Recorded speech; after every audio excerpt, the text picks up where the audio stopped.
Mà công nhận nó mặc cả cây đen này trông nó cũng celebrity rồi. Nói với bọn mình Celebrity cho mọi người cái. Đó thì phải à. Trong tí bố mẹ sẽ tôm nhá. Hello mọi người. Chúng mình sẽ đi swinger. ok. Đi chảy. Didn't even care enough to beat his myself. I just kept keeping on in my stride. Có 16 ghi thôi. You've been waiting out there somewhere in the wind. Wow, to thật đấy.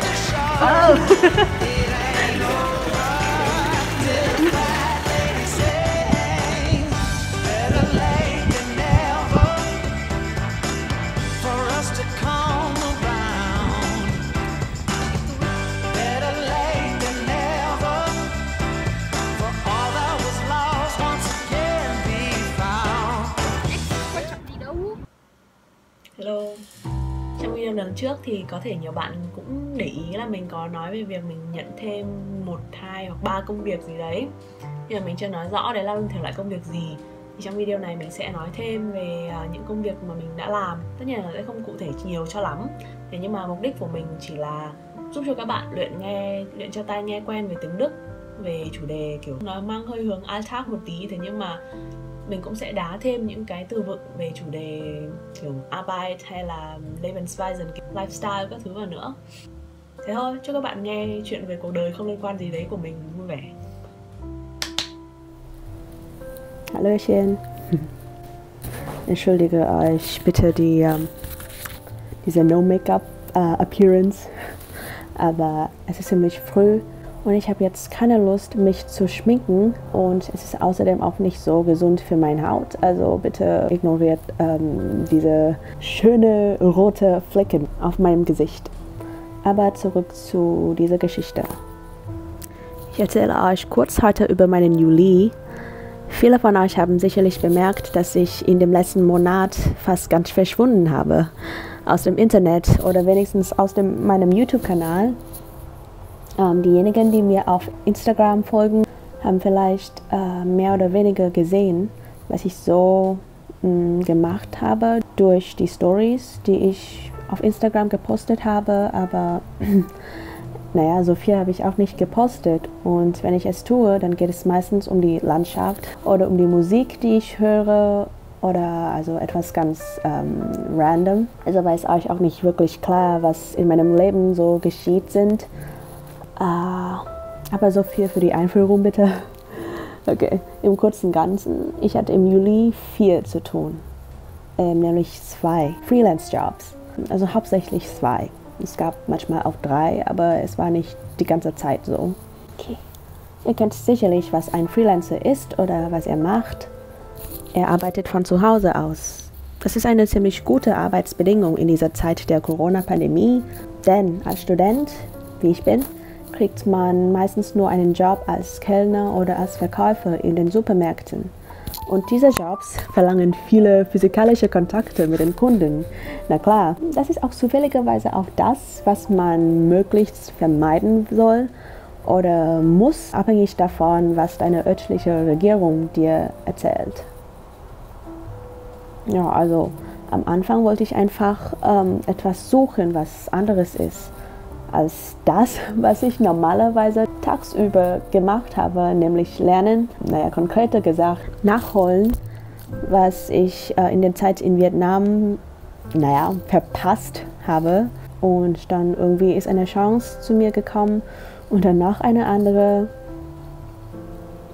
Diese 2 Jobs hatten viel mit der Sprache Englisch zu tun. Also Englisch ist eine sehr wichtige Sprache für mich, nicht nur wegen der Einfachheit, naja, im Vergleich zu der deutschen Sprache, sondern auch, weil ich die einfach mehr üben will.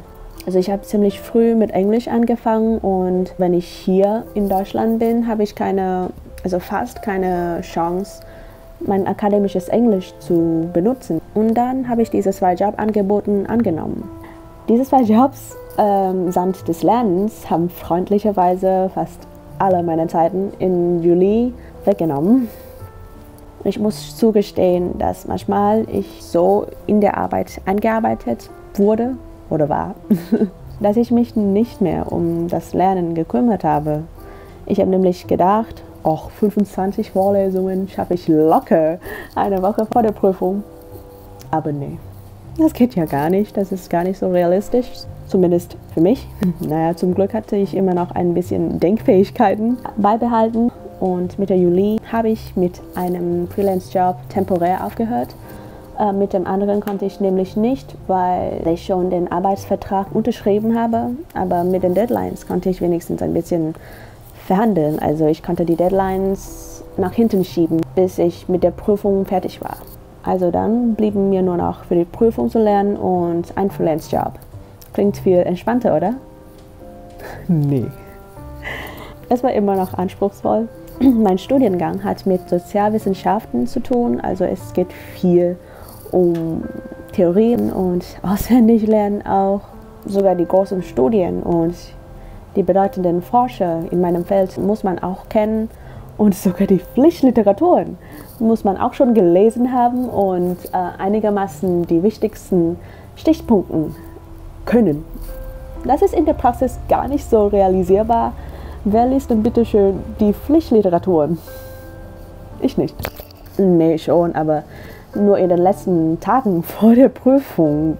Ja, im Allgemeinen war der Juli ganz hektisch und auch stressig für mich. Meine Haupternährung damals bestand aus Brot, mit wenigstens verschiedenen Belegen und Fertiggerichten. Gott sei Dank bin ich gar nicht so picky, also gar nicht so wählerisch beim Essen. Aber unter Schlafmangel habe ich sicherlich gelitten, wie ihr auch sehen könnt. Mein Tagesablauf fing normalerweise zu früh an und endete auch ziemlich spät. Aber auch durch diesen einen Monat habe ich auch meine Schwäche und auch Stärke wahrgenommen, sowohl in beruflichen Kompetenz, sage ich mal, als auch in der Lebensweise. Also wie mit meinem Körper und meinem Geist besser umzugehen. Ja, ich würde sagen, ich wurde glücklicher als die Person, die ich im Februar dieses Jahr war. Okay, außer dass ich mehr Akne gekriegt habe. Aber das ist wegen Schlafmangels, okay? Ok, cắt. Hy vọng là các bạn nghe cái đoạn vừa rồi của mình lải nhải không bị chán và các bạn cũng có thể follow một phần nào đấy nội dung những gì mình muốn truyền tải trong cái đoạn vừa rồi. Yeah. Vlog này được quay tầm 1 tiếng sau khi mình ngủ dậy, cho nên là trong bộ dạng mình vẫn còn rất kiểu không đứng đắn như thế này ấy. Nhưng mà mình là con người làm việc rất là theo cảm hứng, cho nên là khi nào cái hứng của mình lên ấy thì mình sẽ làm thôi, mặc dù mình vẫn còn chưa tỉnh ngủ. Thế thôi, bây giờ mình sẽ đi làm một cốc cà phê và chúc các bạn một ngày vui vẻ, một tuần vui vẻ, và chúng mình sẽ gặp nhau ở video sau. Bye.